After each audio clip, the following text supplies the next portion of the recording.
Welcome everyone to another Wednesday night with your host, Menachem Bernfeld, the fundamentals to gain inner peace. And we are up to class number 42.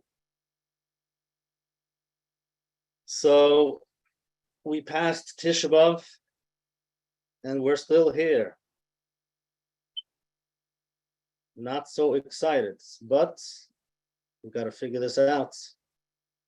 So we discussed last week the idea of there is a place, and it's important to be aware of those negatives, the things that are not working out. And that's one good example of being here in Golus. It's for us, it's a negative. We don't like it. And many people try to avoid it. It's too painful, or waiting for so long, but don't see any change, nothing happening. So might as well not think about it. So we discussed just becoming aware of how you feel, what are your thoughts towards understanding the 3 weeks, 9 days, and Tisha B'Av. And I mentioned that we have every day for a few minutes, whether it's in davening or those who do Tikkun Chatzos. It doesn't mean we should sit there all day. We're not meant to sit with the negatives all day, but we should spend a few minutes not escaping, not running away, being aware of those parts, of those negatives, if you want to call it negatives, of those parts that we don't like. So we spend a few minutes, even though it's not comfortable, and we continue, go on. So that's the very important concept. In the weeks before that, we discussed the power of your words, your thoughts, your visions, and to set your intention. And we discussed how powerful it is, the way we think, the way we look at things, the pictures we have in our heads, and that we have the ability to be in control. We can actually paint pictures. We can set an intention if we want to change it. We can decide how we want to feel. So that's amazing. Once we become aware of that, that's pretty powerful. And we can use it to help us feel the way we want to feel. But then the question comes up, self-acceptance or change, because there are two parts over here.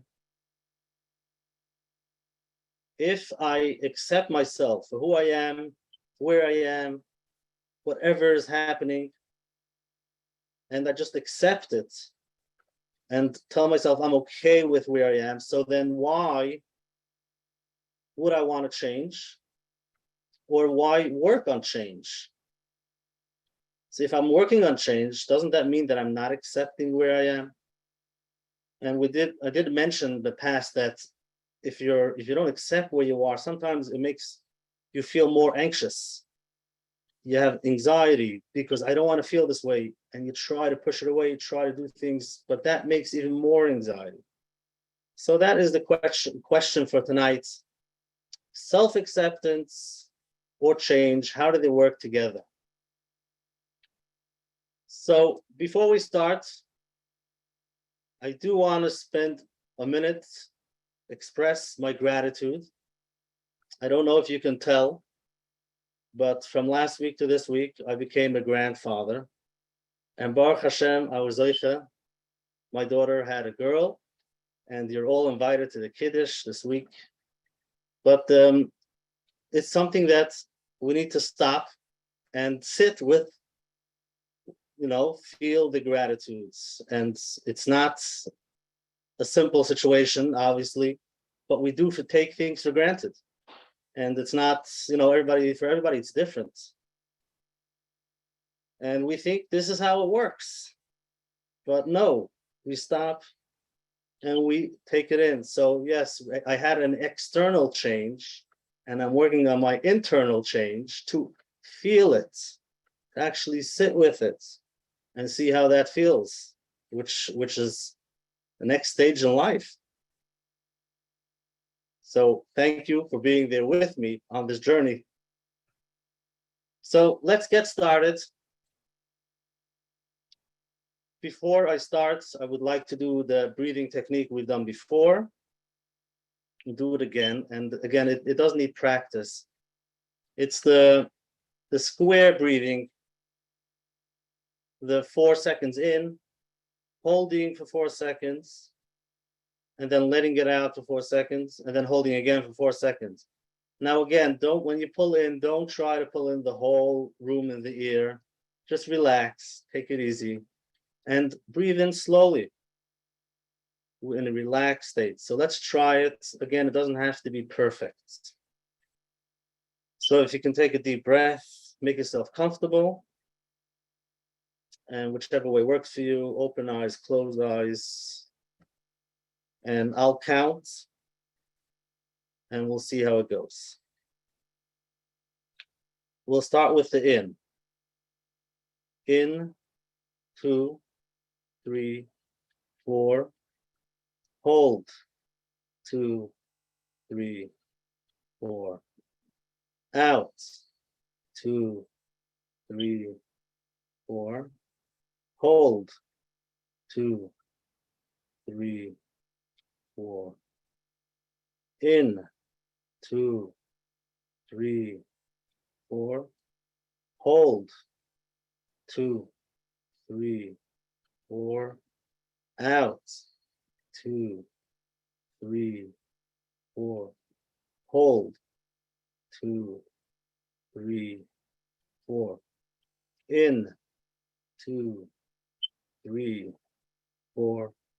Hold, 2, 3, 4.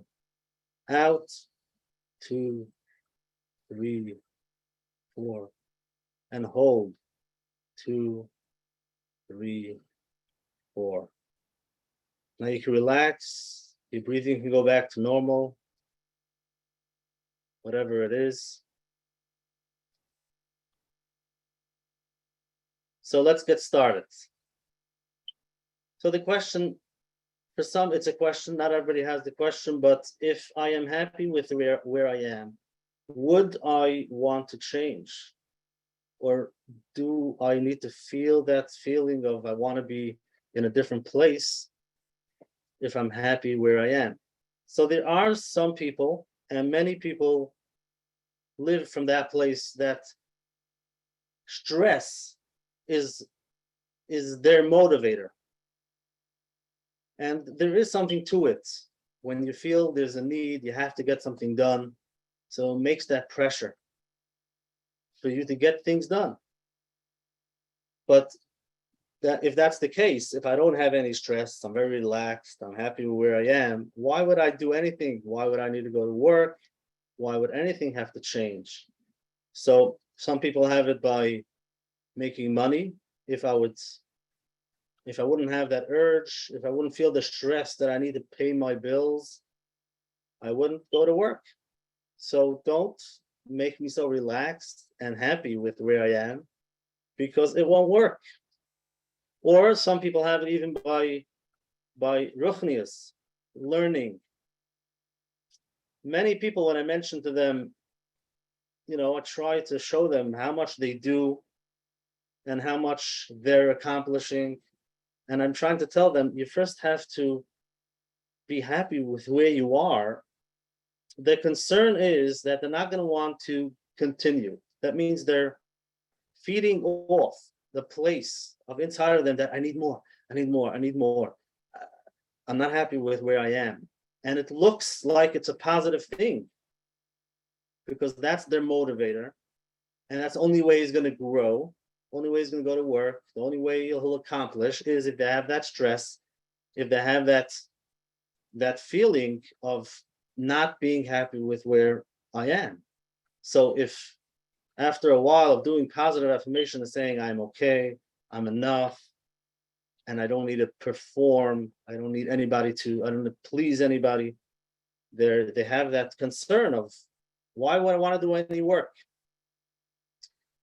So another good example is we hear from other people is by shidduchim. Shidduchim, for example, why do people get married?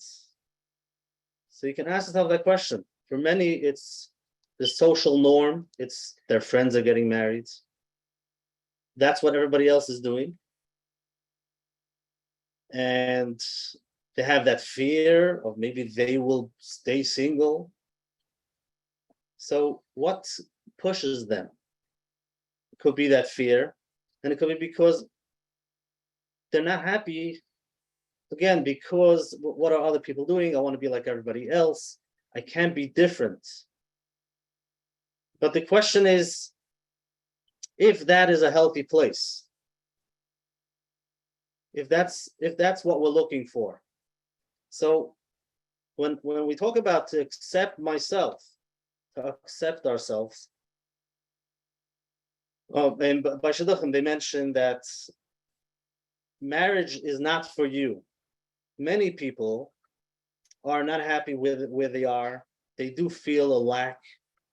They don't feel good about themselves. Again, they lack that self-acceptance, and they hope that when they get married, that's when everything is going to fall into place, because their spouse is going to fill up that hole, is going to give them what they need. But we know that that's not a healthy place, because first of all, your spouse is probably coming in with the same intention, and now everybody feels you have to do it for me, and that's when you have the expectation, and if it's not fulfilled, you fall flat on your face. Now again, not everybody has their own experience, and it could be years after marriage, but a healthy marriage is, I am happy with who I am, and I am happy with where I am, even though I have flaws. I'm working on things. I understand that we're not perfect. We all have the things to work on, which makes sense, so that when you meet your spouse, you can understand that they're on their journey too, and you can be there for them. But if you walk into your journey feeling that, wait a second, I need, and hopefully when you get married, you're going to get it, so that's not a healthy relationship. So the question is, if somebody would feel good with themselves, happy with where they are, and even though they're single, they're productive, they feel alive, they're happy. That doesn't mean that they don't want to get married, but would they want to get married? If they're in a happy, accepting place, would they want to get married? Now, I know there are many that would say, no, I'm fine. Why get into that struggle? Some people look at it that way. Why get into that struggle? Why have to figure things out? And they hear that it's not easy, and they might see it by relatives. If they would be happy with who they are, they might stay. They might stay there. The same question you can ask yourself is with financially. And it's important to ask yourself this question. If you would have the money you need, if you would have even all the money in the world, would you go to that job? Again, I'm not saying you should quit your job, but it's important to be aware of why are you going to work? What are those feelings? What are the beliefs? What are the ideas behind it? And if you would have the ability that you would be able to do whatever you want, you don't have to pay your bills because you have the money, you might do something else. Now, after you become aware of that, you might try, maybe find a job that fulfills that. But again, if we would feel content, have what we need, have the money, and just be relaxed and not have that fear, what would it look like? So that's a very good question, and that's the question. Self-acceptance, if I accept myself where I am, will that take away from change? So yes, if you're running off fear and you're running off, you want to make sure you after you pay your bills or be like everybody else, then the only reason why you're doing it is because of social norms, just to please, and you don't want to be different. But let's discuss, what would a healthy place look like? A healthy place means that if Hashem gave you the ability, you don't have to work for the money. Now you have the ability, you're capable of doing, helping, building, giving from yourself. Why would you want to stay where you are? Obviously, you would want to change. You would want to do more. You would want to be there for other people. So that's a very important awareness to become aware of. That if you have that feeling, if I wouldn't need the money and I would be happy with where I am, would I want to do anything, change? And the answer many times is no. So I do want to read for you. This is from a book called Letting Go, from Dr. David Hawkins. And this is about a lot about emotions. And the emotion that we're discussing tonight is called apathy. And let me read a little bit. And you have to hold on tight because it's not so positive. And eventually after that, I'll go to the negative. So stick around to the positive. We'll start with the negative. Stick around so we go to the positive, but just to see where many people are sitting. So here it goes. Apathy and depression. Apathy is the belief, I can't. It is the feeling that we cannot do anything about our situation and no one else can help. It is hopelessness and helplessness. It is also associated with such thoughts as, who cares? What's the use? It's boring. Why bother? I can't win anyway. This is the role exhibited by Eeyore, the glum character in Winnie the Pooh cartoons, who says, oh well, won't do any good anyway.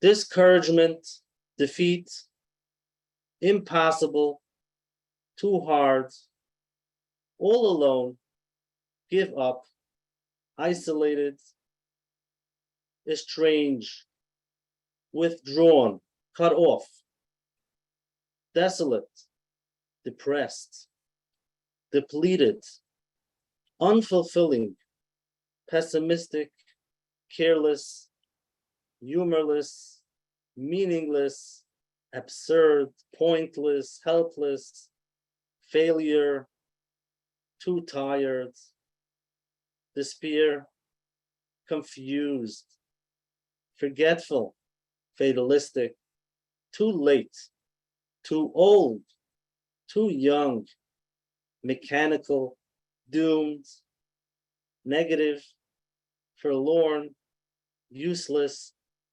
lost, senseless, bleak, and blasé. The purpose of apathy, the biological purpose of apathy, that feeling of apathy, is the message is to summon aid. It's like to ask for help. But part of the feeling is that no help is possible. Much of the world's population is functioning on the level of apathy. For them, there is no hope that they will be able to meet with their basic needs, nor will help be forthcoming from elsewhere. So I'm sorry that I put you in that state. I don't know how you feel when you hear all of this, but apathy is, if nothing pushes me, who cares? And you can look around, some people have it in different areas in their life. But if there's a neighbor, a friend, someone who needs help, or there's something that you can do, and you're just not interested, I don't have to, why in the world? So you see what happens when there's no motivation. If I don't have to, if I don't have to make the money, if I don't have to go make that change, just let it stay the way it is.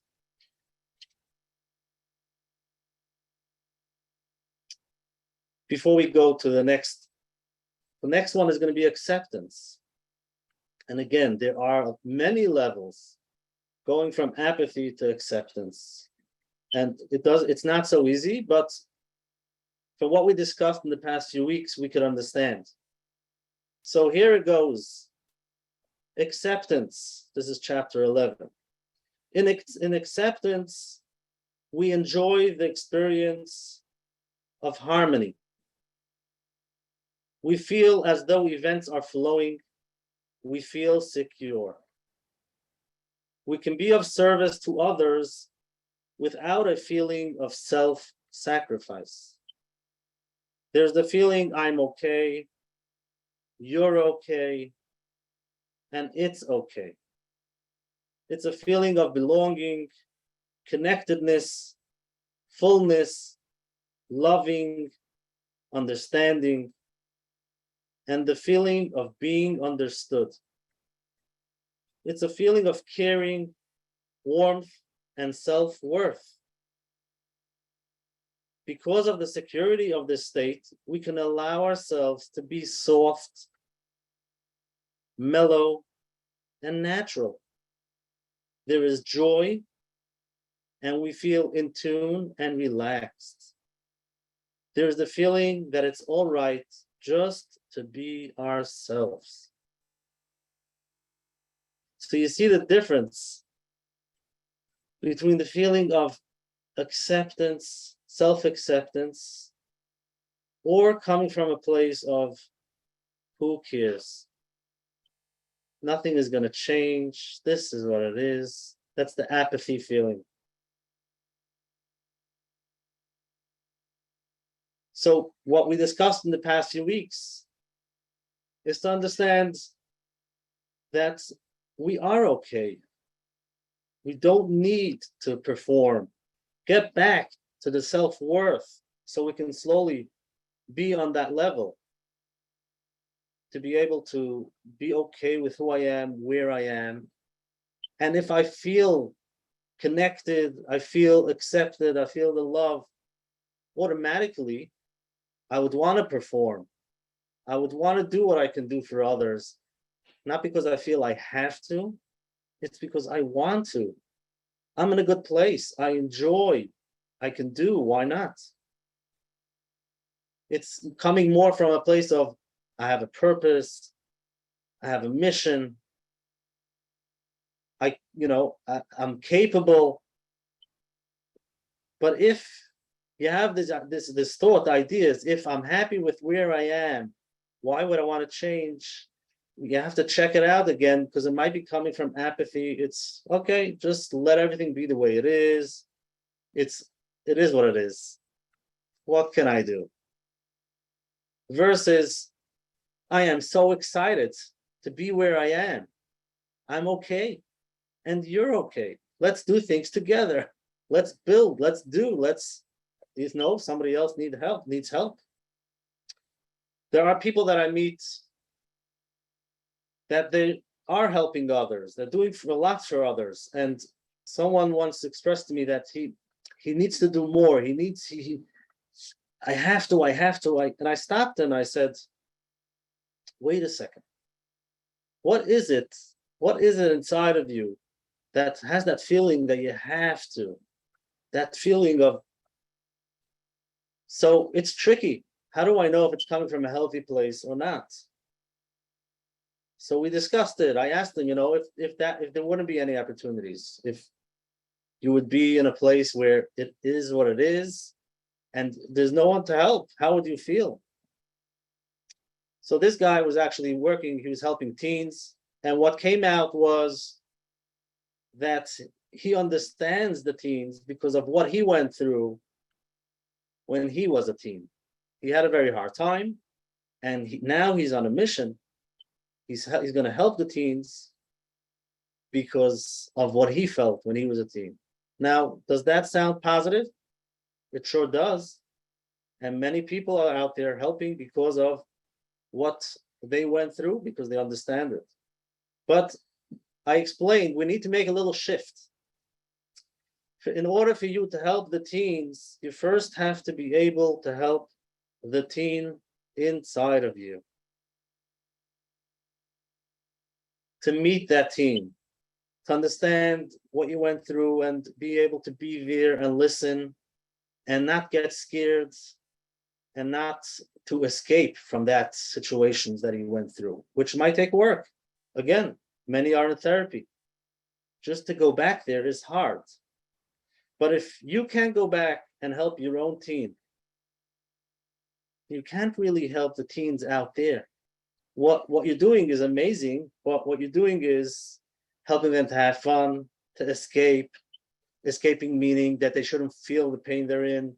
Now, I'm not saying take them back there, that they should be in the pain, but for you to help them, you have to be able to understand them in a way that just to be able to sit there with them, listen to their stories, and not to get triggered, and to just be there, not to tell them right away, okay, let's go, let's just be busy, let's not think about it, which there is a place for that.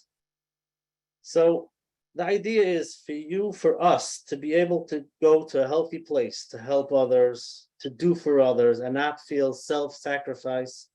It's really coming from a healthy place. If I can help the teen inside of me, I can help the teens outside over there, give them what they need.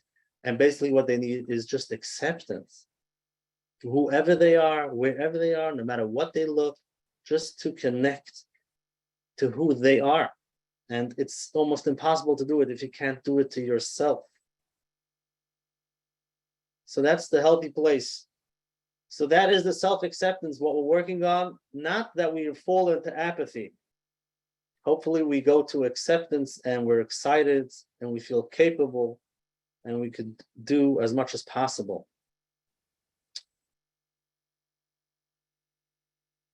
Any questions?